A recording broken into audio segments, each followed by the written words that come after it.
Capítulo 10, parte 2. La gente de los primeros tiempos después del diluvio no era primitiva, aunque, según los estándares modernos, tenían comodidades físicas limitadas. Físicamente, estas personas eran muy avanzadas, muy superiores al hombre degenerado de hoy en día. Eran fuertes, sanos, robustos, viriles, longevos. Sus mentes estaban alerta y eran extremadamente inteligentes. Y piénsalo, el mundo en el que vivían era puro, limpio, lavado, fértil.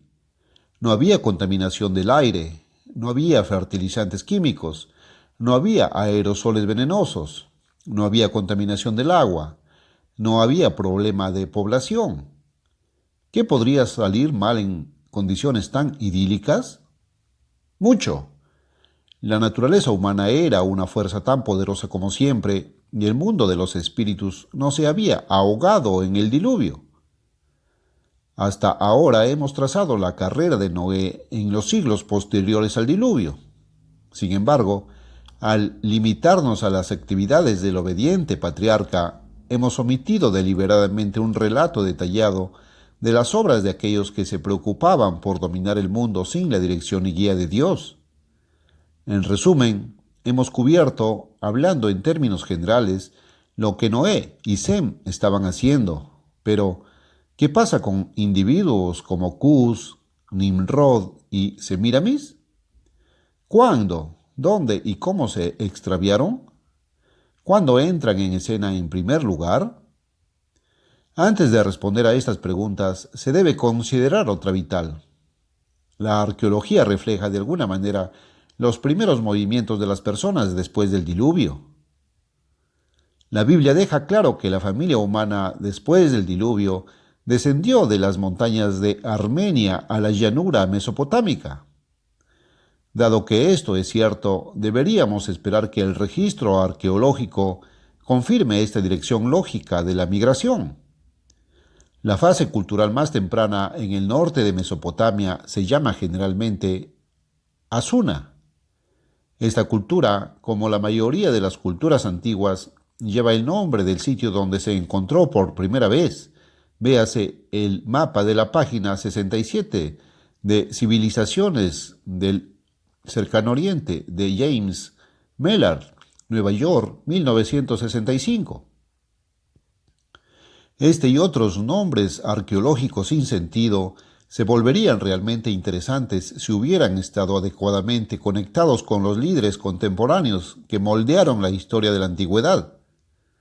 Los restos de esta cultura reflejan asentamientos que eran extremadamente pequeños, que en realidad consistían en poco más que campamentos. Son de pueblos nómadas y aldeas menores. Claramente, esta cultura existió en las primeras décadas después del diluvio, cuando la población todavía era muy escasa. Debe notarse aquí que, aunque se pueden haber encontrado rastros de una cultura prediluviana en esta área, la mayor parte de los restos de la sociedad anterior al diluvio en la región mesopotámica han sido enterrados demasiado profundamente para ser desenterrados, una situación falsa en Europa y otras partes del mundo. ¿Dónde se originó el Asuna? Al discutir esta cuestión, James Mellard hizo estas observaciones significativas.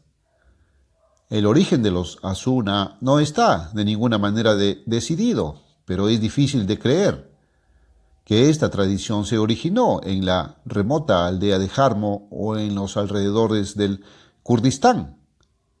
Las características de esta tradición cultural apuntan, en mi opinión, de manera concluyente, a un origen más occidental.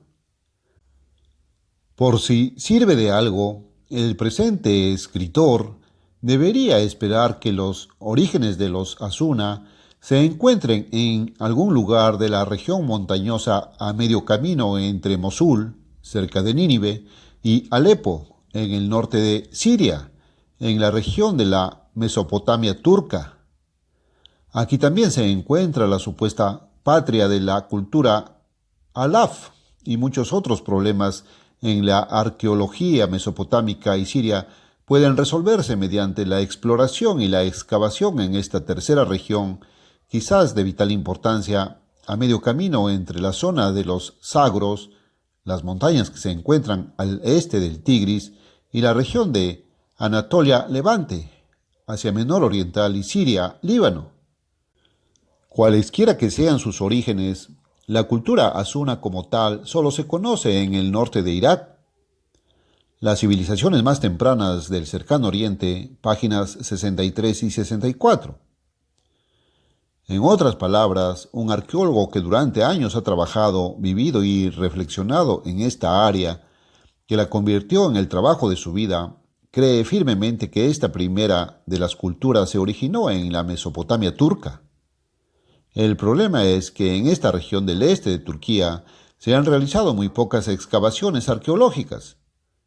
Sin embargo, esta autoridad dice que todas las evidencias apuntan a la conclusión de que cualquier nuevo descubrimiento cultural que aparezca en la Alta Mesopotamia parece originarse en esa área inexplorada.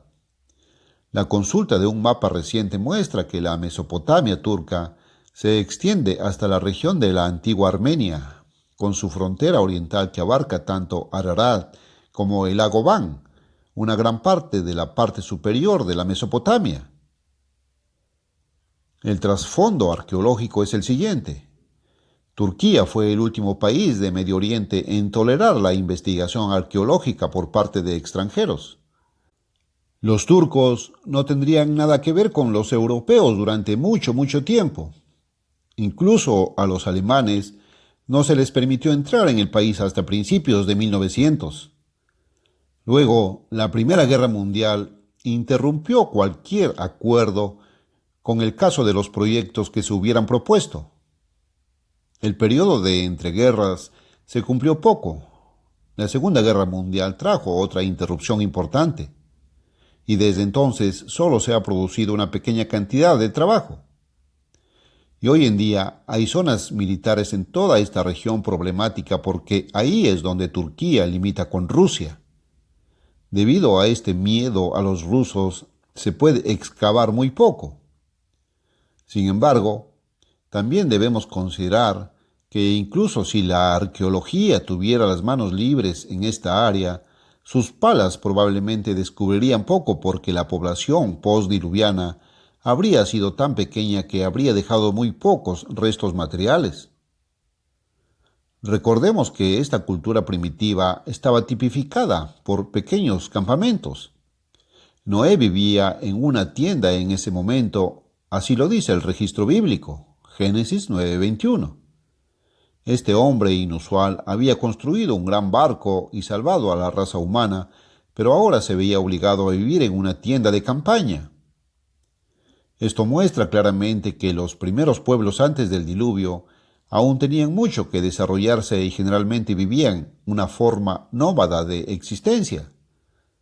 Sin embargo, es interesante darse cuenta de que los eruditos arqueológicos ven fuertes indicios de que esta misma región donde la familia de Noé descendió de las montañas de Ararat es también la misma área donde comenzó la cultura más antigua conocida. Otros hallazgos muestran que el movimiento cultural posterior fue hacia el sur y el este. Por lo tanto, la fuerte indicación arqueológica es que la familia humana comenzó a crecer en esta área y luego se extendió gradualmente, como lo describe la Biblia. La Biblia, la arqueología moderna y Josefo coinciden en su presentación de los primeros movimientos postdiluvianos de la pequeña familia humana. Lee el breve relato de Josefo. Los hijos de Noé, Sem, Jafet y Cam, primero descendieron de las montañas a las llanuras y fijaron allí su morada, y persuadieron a otros que tenían mucho miedo de las tierras bajas a causa del diluvio, y por lo tanto tardaban mucho en bajar de las tierras altas para que se atrevieran a seguir sus ejemplos. Antigüedades de los Judíos 1:4:1. James Maillard, en términos de arqueología, presenta básicamente la misma imagen. Uno se pregunta si esta asuna, cerámica, también encontrada en los niveles más altos de Jarmo, el sitio de la cueva de Kurdistán, y que ahora se ha descubierto que tiene una distribución desde Ras Shamra, en Siria, hasta Susa, en Persia, no es de hecho la cerámica más antigua de esta vasta área de tierras bajas. Primeras civilizaciones, página 67. Lo que este arqueólogo moderno está describiendo en realidad, y como lo ilustra en un mapa también en la página 67, es la expansión gradual de la humanidad en las regiones montañosas de la Alta Mesopotamia en el siglo después del diluvio, antes de esos dos eventos cruciales. Noé enviando colonias y los rebeldes trasladándose a Sinar en el sur. La evidencia ahora es bastante clara de que la familia humana primitiva se estaba moviendo en toda el área de las colinas por encima y adyacentes a la llanura mesopotámica durante bastantes décadas antes de aventurarse más allá. ¿Por qué no avanzaron antes hacia el sur? La respuesta es obvia. Las regiones de las tierras bajas estaban demasiado húmedas e inundadas. La zona tardó años en secarse antes de que estuviera lista para ser cultivada. Después de un diluvio tan grande que engulló toda la tierra, debe haber habido grandes lagos interiores que tardaron mucho tiempo en llenarse y secarse. Mientras tanto, la pequeña población humana, reflejada por la distribución de la cerámica Asuna y los productos relacionados, permaneció en gran parte en las tierras más altas, donde las condiciones eran más favorables para la caza y el pastoreo, como se indica en el relato de Josefo. En resumen, toda la implicación del trabajo de Meillard y otros informes arqueológicos, además de tener en cuenta la datación por radiocarbono en lo que respecta a la secuencia, sitúa el área de primer y limitado asentamiento después del diluvio en la región montañosa del Alto Tigris y Éufrates. Y luego la población finalmente se extendió a través de la llanura siria y mesopotámica hasta lo que ahora es el sur de Irak. Debe señalarse que los Asuna y su paralelo, la cultura samarra, representan el periodo después del diluvio hasta la construcción de Nínive, Génesis 10:11, poco después de la Torre de Babel. A los El Asuna y Samarra les siguieron las culturas Alaf y Ubaid, que se explican en el último capítulo del volumen 1 del Compendio de Historia Universal, capítulo 20, la prueba de la arqueología, y en el capítulo 8 de la civilización más temprana del cercano oriente de Meillard, titulado El Alaf y las culturas posteriores. Con este trasfondo arqueológico en mente, ahora podemos retomar la historia de los individuos famosos que engañaron a gran parte de la población humana temprana después del diluvio. Las tres personalidades clave eran Cus, Semiramis y Nimrod. ¿Cuándo entran en escena los primeros años de la historia antigua antes del diluvio? Cus era el hijo mayor de Cam, Génesis 10:6. Cus en hebreo significa negro. Es el ancestro original de los africanos orientales. El nombre griego de Cus era Aetiopus, de donde proviene la palabra Etiopía. Jeremías 13:23. En la traducción de Moffat, la palabra hebrea para Cus en Génesis 10:8 se traduce como Etiopía. Parece que Cus se sintió discriminado cuando Dios, a través de Noé, comenzó a separar a los diferentes pueblos en los días de Peleg. Sus sentimientos, como veremos momentáneamente, se reflejaron en el comportamiento de su hijo Nimrod. La historia es triste pero clara. Los hombres, poco después del diluvio, estaban decididos a ejercer la autoridad que pertenecía al Dios del cielo. Se ponen en el lugar de Dios, y fue especialmente la rama camítica de la familia humana, bajo el liderazgo original de Cus, la que decidió ir en contra de las órdenes de Dios. Recordemos la profecía que Dios había dado a través de Noé, Génesis 9:25, acerca de los pueblos más oscuros de la familia humana. Ellos debían ser los siervos y los seguidores, no los líderes. Pero, por supuesto, la naturaleza humana rebelde siempre quiere hacer justo lo contrario de lo que Dios dirige.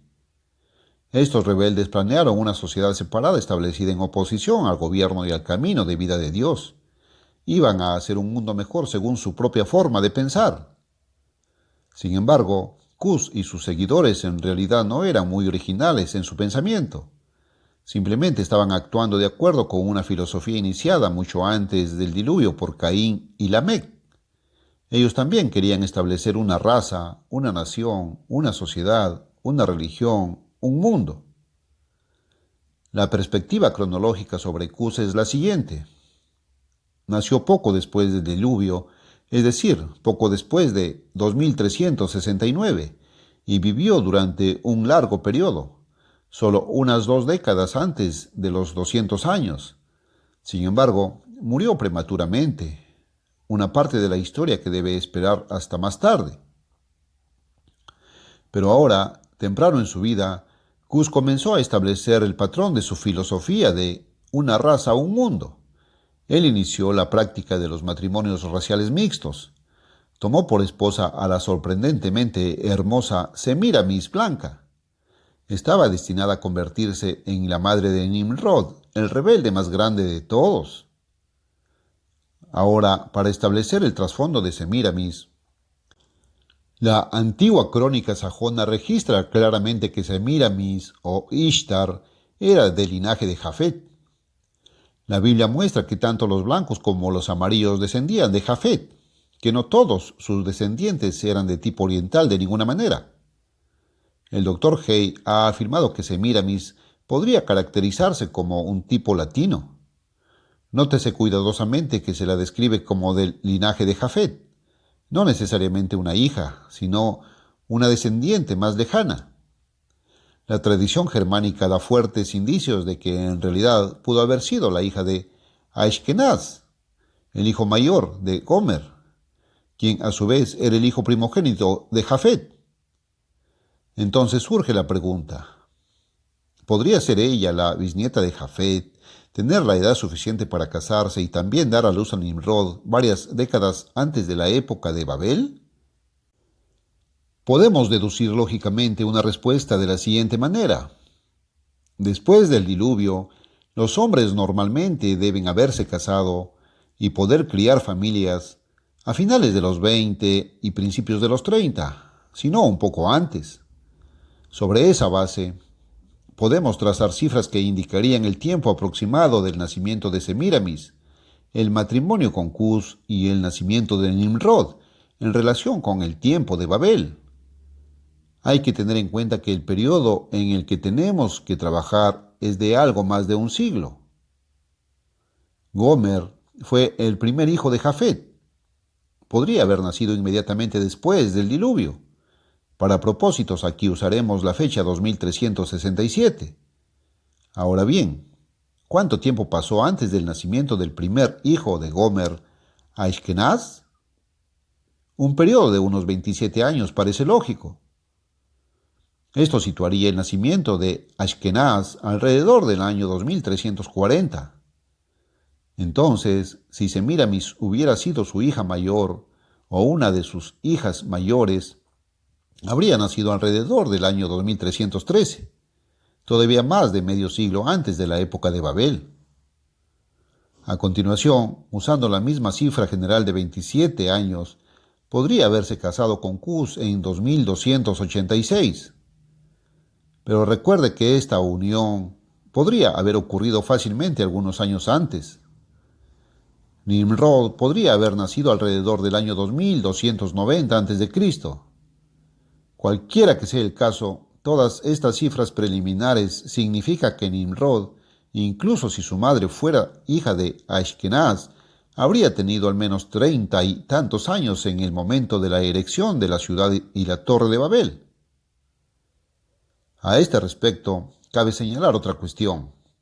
La Biblia nombra a 6 hijos de Cus en total.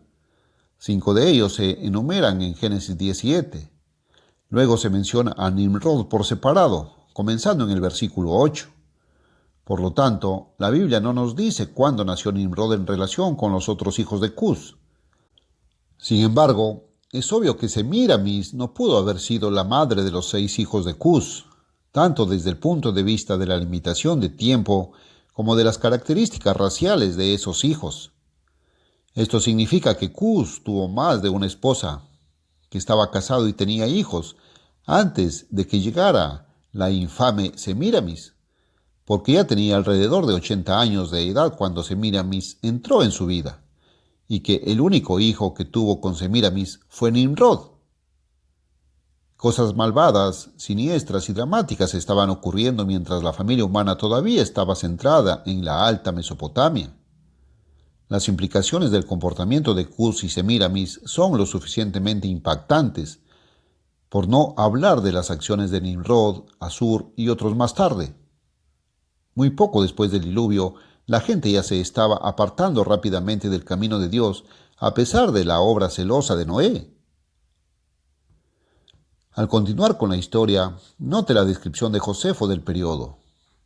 Dios les ordenó que enviaran colonias al extranjero, para el poblamiento completo de la tierra, para que no pudieran levantar sediciones entre ellos, sino que pudieran cultivar una gran parte de la tierra. Pero ellos no obedecieron a Dios. Cuando florecieron con una juventud numerosa, Dios les amonestó de nuevo para que enviaran colonias, pero ellos, imaginando que la prosperidad de que disfrutaban no se derivaba del favor de Dios, sino que suponiendo que su propio poder era la causa adecuada de la abundante condición en que se encontraban, no le obedecieron. No, añadieron a su descendencia la sospecha de que, si lo hicieran, enviar colonias separadas, estando así divididos en pedazos, podrían ser oprimidos más fácilmente. Antigüedades 1:4:1. He aquí un relato general de lo que estaba ocurriendo en Armenia y en el norte de Mesopotamia, el área delineada anteriormente en este capítulo sobre la base de la arqueología, en los años inmediatamente anteriores a Babel. Note que Josefo usa el término colonias 3 veces. Aquí hay una prueba adicional de que la tarea dada por Dios a Noé después del diluvio fue en verdad distribuir a la familia humana en varias áreas designadas, un asunto discutido extensamente en el capítulo anterior. Josefo también hace hincapié en la actitud negativa del pueblo, su sumisión casi total a su propia naturaleza humana, sus deseos egoístas y su desobediencia y desconfianza hacia Dios.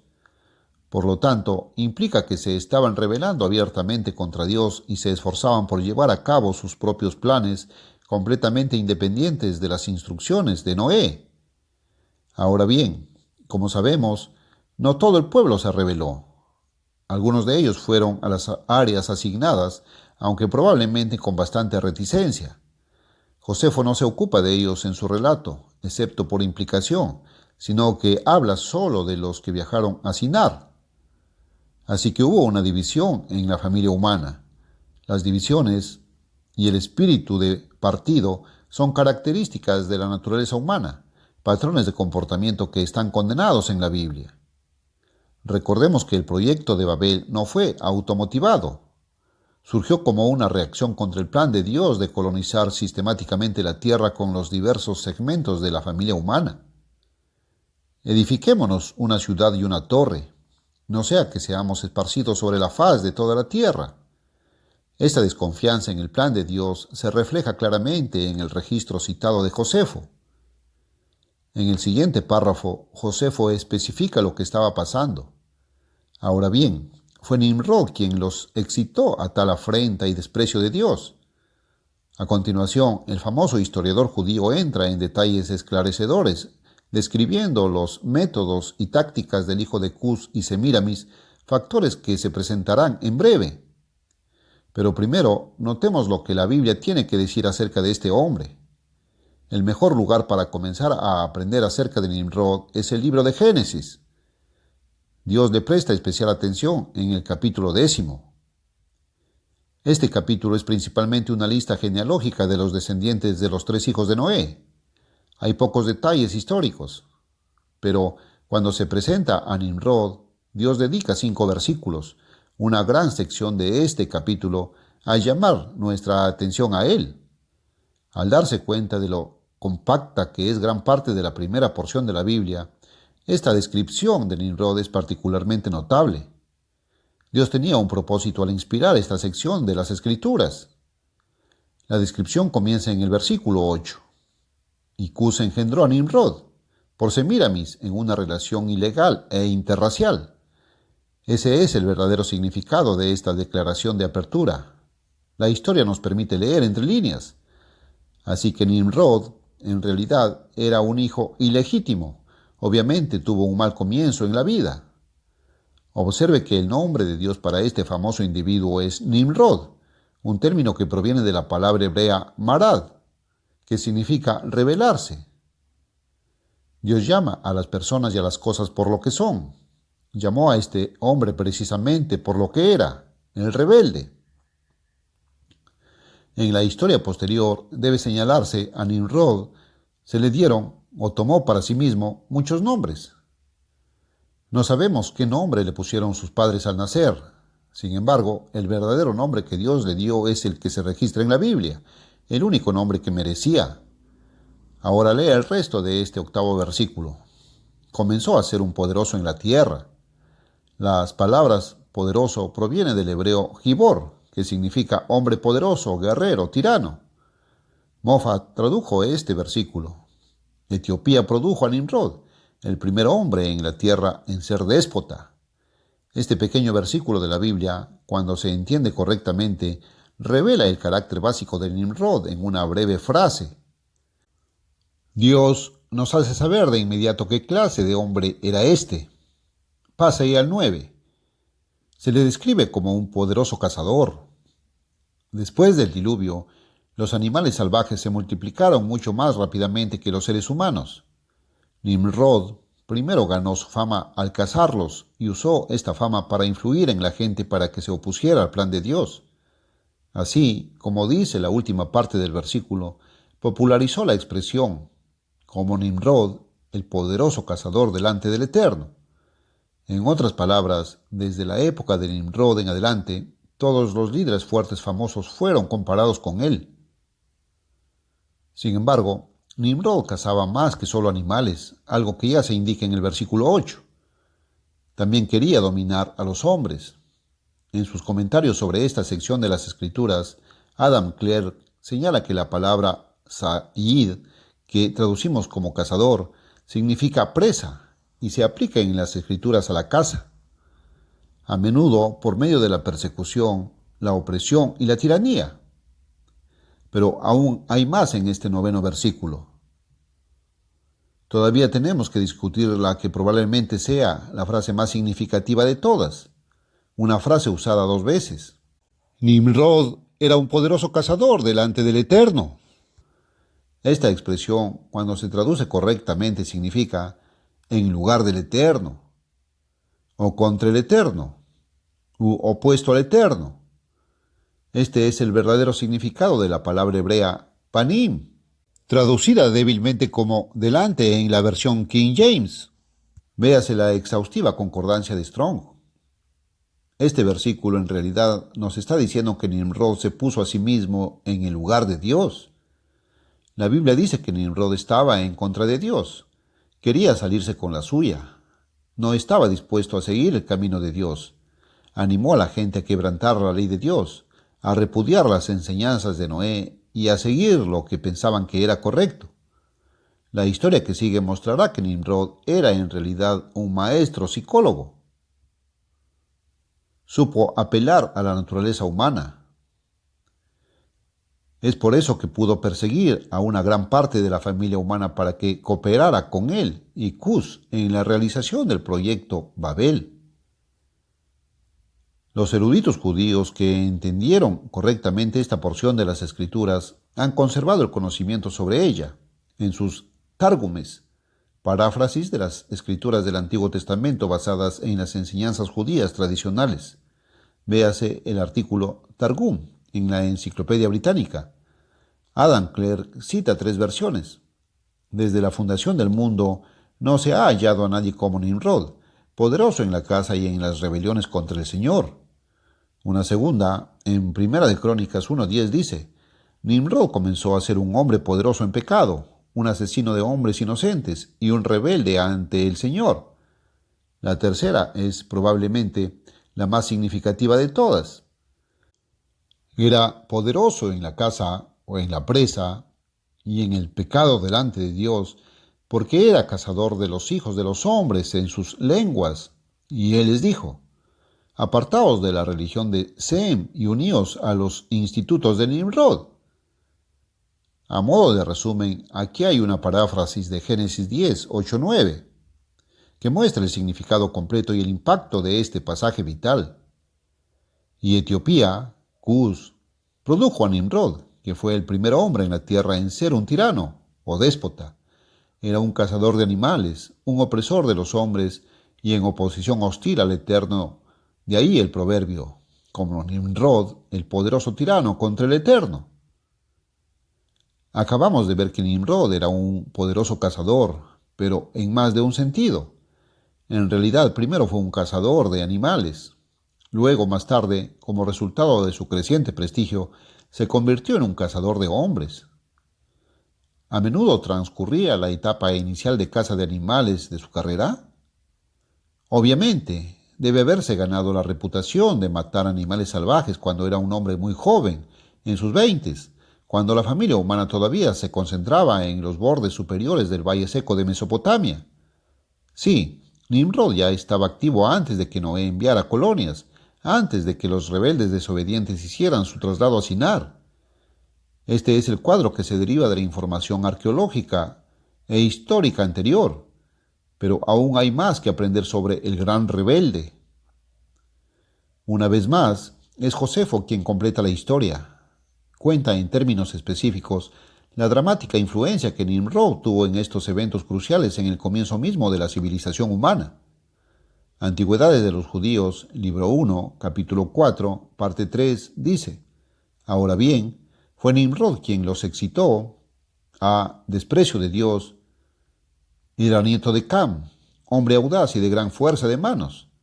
Les hizo creer que era su propio coraje el que les procuraba la felicidad física. Gradualmente cambió el gobierno en tiranía. Recuerde de Génesis 10:3. Comenzó a ser un tirano en la tierra, no viendo otra manera de apartar a los hombres del temor de Dios, sino llevarlos a una dependencia constante de su poder. Nimrod, descendiente de Cam y Cus, tenía una apariencia impresionante e imponente, un factor al que Josefo alude brevemente. Era un negro alto y de complexión fuerte. Una fuente lo describió como un gigante guerrero. Su tamaño y fuerza impresionaban a la gente. Sus atributos físicos reunieron a la gente y la organizaron para luchar contra las bestias feroces salvajes. Así, en un tiempo muy temprano, antes de que el plan de colonización de Dios entrara en vigor, Nimrod desarrolló su reputación como un poderoso cazador en todas las regiones de población humana, limitada después del diluvio. El nombre de Nimrod estaba asociado con la fuerza y el coraje. Emancipó a la gente de su miedo a los animales salvajes. Su prestigio creció. La gente comenzó a verlo como un líder en los asuntos mundanos en lugar de Noé. A medida que su prestigio crecía, también lo hacía su ambición. No le tomó mucho tiempo desarrollar una imagen exagerada de sí mismo, repleta de visiones de grandeza. La progresión que siguió fue lógica, simple y trágica. Donde originalmente emancipó a las personas del temor de las bestias salvajes, finalmente comenzó a emanciparlas del temor de Dios.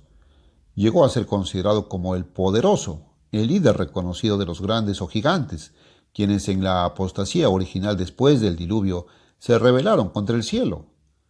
Nimrod, entonces, estableció una fuerte reputación antes de Babel y continuó realzándola más y más durante el tiempo en que se construyeron la ciudad y la torre. Esto está claramente indicado en la historia de Josefo, como se citó anteriormente. Es obvio que Nimrod supo apelar a la naturaleza humana. Sabía jugar con los miedos, las ideas y los impulsos carnales de la gente. Sin duda, les dijo repetidas veces, a medida que crecía su reputación, que debían mirar a él y no a Dios para que los protegiera de los animales salvajes. Encontró maneras de darles nociones exageradas de su gran fuerza física y destreza. Quería que se fijaran en sus atributos humanos, no en el poder invisible del Eterno.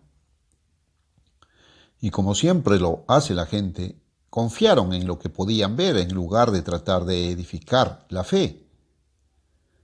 En una cita anterior de Josefo, vimos una de las tácticas que Nimrod usó para desorientar a la gente, esto en relación con el plan de colonización de Dios.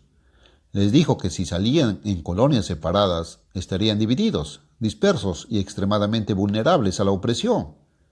Por supuesto, no mencionó quiénes podrían ser estos opresores imaginarios. Si hubieran analizado un poco la situación, se habrían dado cuenta de que si toda la población estuviera dispersa en colonias, nadie podría haber reunido un ejército lo suficientemente fuerte como para conquistar a ningún grupo. Además, la población era demasiado pequeña para dar alguna razón para tal probabilidad. Deberían haberse dado cuenta de que el único interesado en la respuesta fue el mismo Nimrod.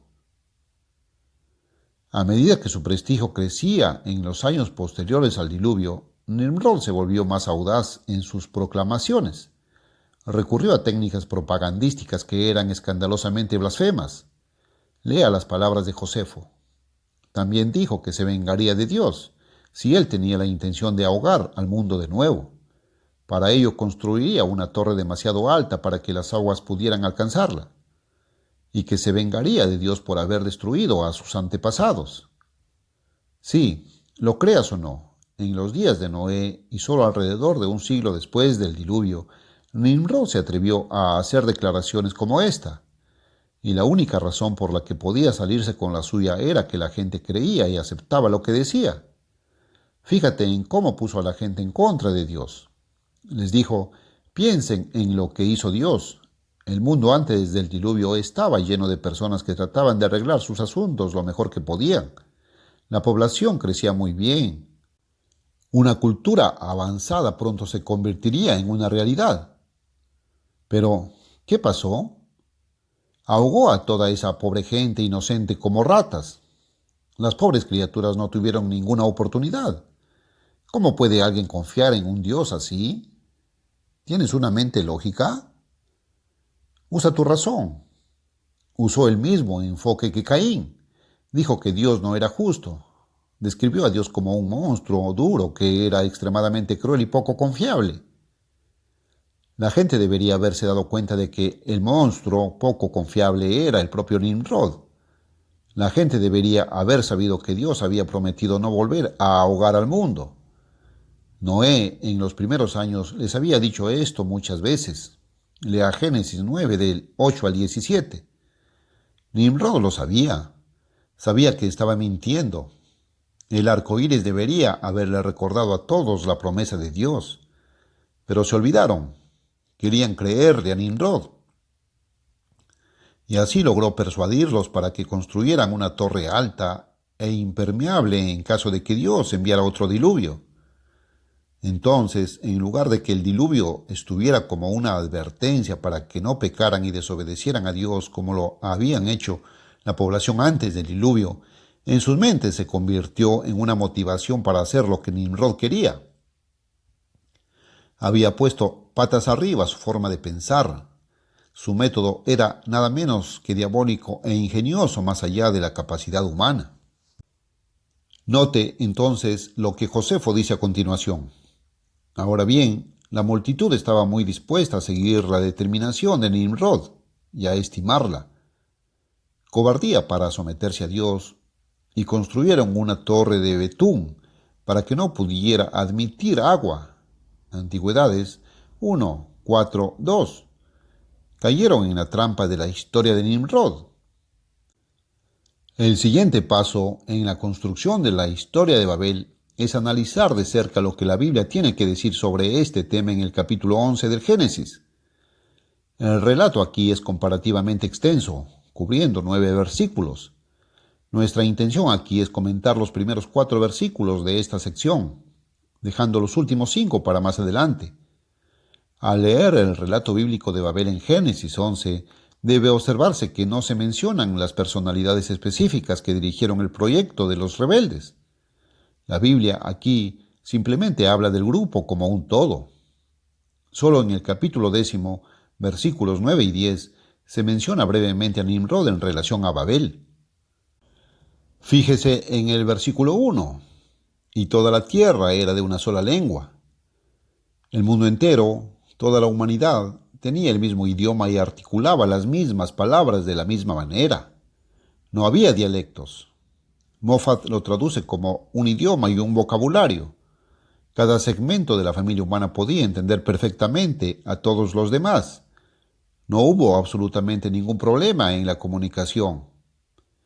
Cus y Nimrod no tuvieron ninguna dificultad con el lenguaje para influir en las personas para que se unieran al proyecto de Babel. Ahora, versículo 2. Y aconteció que, mientras viajaban desde el oriente, encontraron una llanura en la tierra de Sinar, y habitaron allí. Como ya hemos visto, ellos no se refiere a toda la familia humana.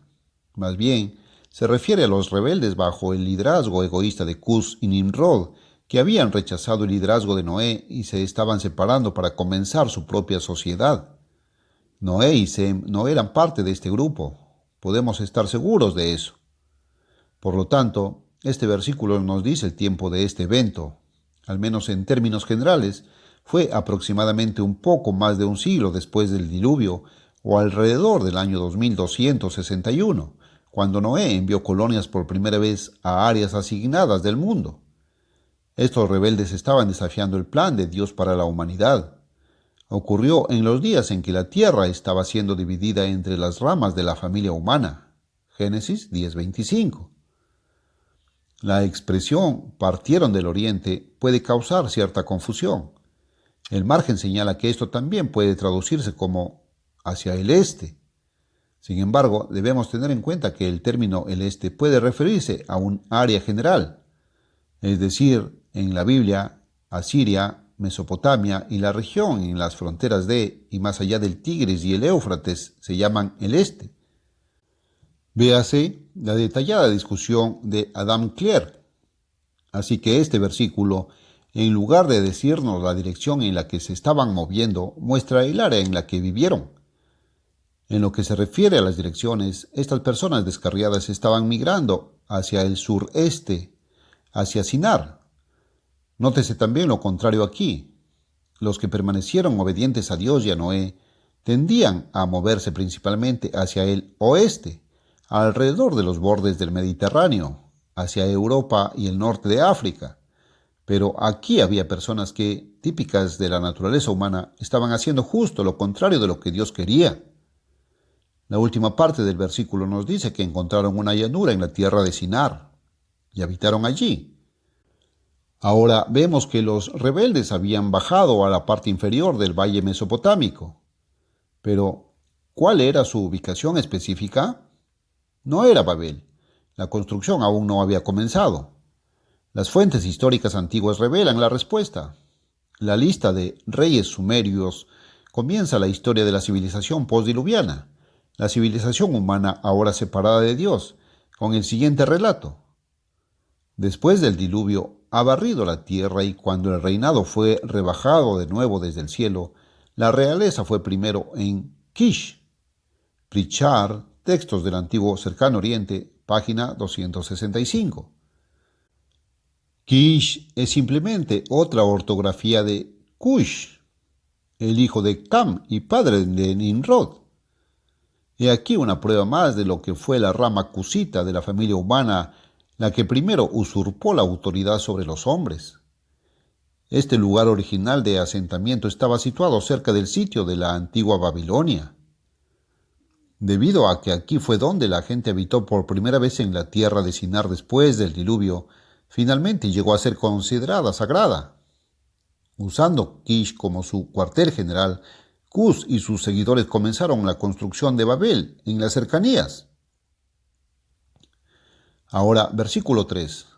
Y se decían unos a otros: Id, vamos, hagamos ladrillos y quemémoslos completamente. Y tenían ladrillo por piedra y limo por argamasa. Como había escasez de rocas o piedras en esa zona, la gente tuvo que hacer ladrillos de arcilla. Para el mortero usaban limo, es decir, betún o asfalto. Como ya hemos visto en Josefo, los rebeldes tenían una razón especial para usar el betún como sellador. En este punto también podríamos observar que el antiguo relato babilónico de este evento, que se citará en breve, dice que pasaron un año entero moldeando ladrillos antes de comenzar la construcción real. Ahora, finalmente, lea el versículo 4. Estos insubordinados egoístas hicieron 4 observaciones significativas sobre su proyecto masivo. 1. Vamos, construyámonos una ciudad y una torre. Su objetivo era en realidad erigir 2 cosas, una ciudad y la torre. Para obtener una imagen más real de todas las circunstancias involucradas, debemos tener en cuenta estos 2 factores. Indudablemente, su objetivo era crear la ciudad eterna. Aún así, la gran torre iba a ser el punto focal de toda su operación. Esta gigantesca estructura debía servir para más de un propósito. El relato de la antigua Babilonia de esto registra que había de ser un santuario. En otras palabras, esto iba a ser un templo, un lugar de culto religioso, iba a ser un símbolo masivo de idolatría. 2. Al describir su torre, usaron las palabras, cuya cima pueda llegar hasta el cielo. La representación de King James podría dar lugar a conceptos erróneos sobre la altura prevista de su estructura central. En realidad, no estaban tratando de llegar más allá de la atmósfera. Las palabras puede alcanzar están en cursiva, porque en el hebreo realmente no existe un término como este. La traducción judía dice con su cúspide en el cielo, y Mofat, cuya cúspide llegue hasta el cielo. La palabra hebrea para cielo puede traducirse correctamente como cielo. Su objetivo era erigir lo que podríamos llamar un rascacielos, pero no una estructura que llegara al espacio exterior. Por lo tanto, en realidad estaban diciendo, proponemos construir una torre con su cima en el cielo, lo cual no es poca cosa en sí misma. En otras palabras, aunque eran lo suficientemente realistas como para darse cuenta de que no podían alcanzar las estrellas, estaban tratando de desafiar las alturas de las montañas. Tenían, sin embargo, lo que pensaban que era una razón práctica para construir en el aire. Con tanta altitud podían hacer lo que quisieran, desobedecer a Dios y aún así estar a salvo de su castigo, que antes había ahogado a los habitantes de la tierra. De hecho, se les hizo creer que podían colocarse fuera del alcance de Dios. 3. También dijeron, hagámonos un nombre. Querían ser famosos, querían establecer su propia autoridad. Esta ciudad y esta torre iban a ser el cuartel general central de la autoridad de la humanidad. Iba a ser el punto focal del gobierno humano. La necesidad de su obediencia a Dios no iba a ser reconocida. Esto iba a ser una glorificación de la iniciativa y el ingenio del hombre y un repudio de la prerrogativa de Dios de dirigir los asuntos del hombre. 4. Su objeto, entre otros factores, era evitar ser esparcido sobre la faz de toda la tierra. Como ya sabemos, Dios tenía un plan para el asentamiento sistemático de la tierra a través de un arreglo organizado de colonias, un proyecto bajo la dirección de Noé. Este era el plan dado por Dios contra el que estos rebeldes estaban reaccionando. Usaron el razonamiento carnal para llegar a la conclusión de que Dios no sabía lo que estaba haciendo, que estaba obrando en contra de sus mejores intereses. El registro secular más completo acerca de Babel se encuentra en la antigua epopeya de la creación acadia. Véanse las páginas 68 y 69 de Ancient Near Eastern Texts de James Pritchard. Este relato, como la mayoría de las fuentes paganas antiguas, está incrustado de mitos, pero eso no anula la evidencia histórica básica contenida en él. A continuación se presentan extractos traducidos libremente de la epopeya de la creación sobre la construcción de la ciudad y la torre de Babel. Ahora, oh Señor, tú que has causado nuestra liberación, ¿cuál será nuestro homenaje a ti? Construyamos un santuario. Sus facciones resplandecían como el día, como la de la alta Babilonia, cuyo edificio has pedido. Que se formen sus ladrillos. Le pondrás por nombre el santuario, Durante todo un año moldearon los ladrillos. Cuando llegó el segundo año, elevaron el santuario a una altura igual a la grande. Construyeron en ella una torre de gran altura y en ella establecieron una morada para Marduk, Enlil y Ea. Esto es Babilonia, el lugar que es vuestra morada. El relato de Génesis describe exactamente lo que se da aquí en esta epopeya de la creación, la construcción de una ciudad y una torre. Ambos describen el mismo evento. Se hace evidente a medida que continúa nuestra recopilación de factores que Cus y Nimrod tenían una variedad de motivos para llevar a cabo este gran proyecto. Tenían razones económicas, raciales, políticas y religiosas. El motivo religioso se refleja claramente en la epopeya acadia de la creación. Vuelve a leer el relato anterior. El hecho de que se erigiera este gran edificio no fue referido como una torre, sino como un santuario. Aparentemente, en la mente de la gente, el propósito principal de esta gran estructura era religioso. Aparentemente, esto era nada menos que un gran templo pagano, algo que ellos consideraban o llegaron a considerar como un lugar santo. Fíjate en lo que colocaron dentro de su santuario: imágenes o estatuas de Marduk, Enlil y Ea. Ahora bien, debemos darnos cuenta de que esta historia durante siglos probablemente se recitó una y otra vez antes de que finalmente se inscribiera en arcilla y que los nombres de estos dioses paganos podrían haber sido añadidos más tarde. Tal vez originalmente la gente de Babel no consideraba estas estatuas como ídolos, sino simplemente como representantes de los héroes que guiaban el proyecto de Babel. Sin embargo, los líderes del proyecto deben haber sido fundamentales para que hicieran esto y estaban pensando en futuros usos del santuario. A riesgo de adelantarnos a nuestra historia, es ventajoso en este punto citar sobre este tema de El gran engaño de Satanás por el Dr. C. Paul Meredith, capítulo 2.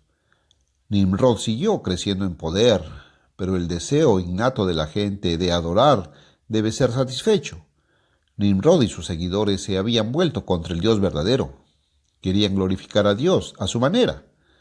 Con el poder civil que ejercía, Nimrod se erigió en el sacerdote de las cosas adoradas por el pueblo, para obtener un control más fuerte sobre ellas y gradualmente ponerse en el lugar del Dios verdadero. El famoso comentarista Adam Clare en Génesis 11:4 afirma que dos de los targumes judíos afirman que la torre era para la adoración idólatra y que tenían la intención de colocar una imagen en la cima de la torre con una espada en la mano, probablemente para actuar como un talismán contra sus enemigos. Cualquiera que haya sido su diseño originalmente al comienzo del proyecto, es seguro que este templo o torre se dedicó posteriormente a fines idólatras. Esto completa el material de fondo de Babel. Ahora bien, ¿qué hay de los factores y acontecimientos que condujeron a la intervención de Dios en los planes de expansión de los rebeldes? El siguiente capítulo continúa la historia de la experiencia humana en los primeros tiempos después del diluvio y muestra cómo la historia fue alterada milagrosamente.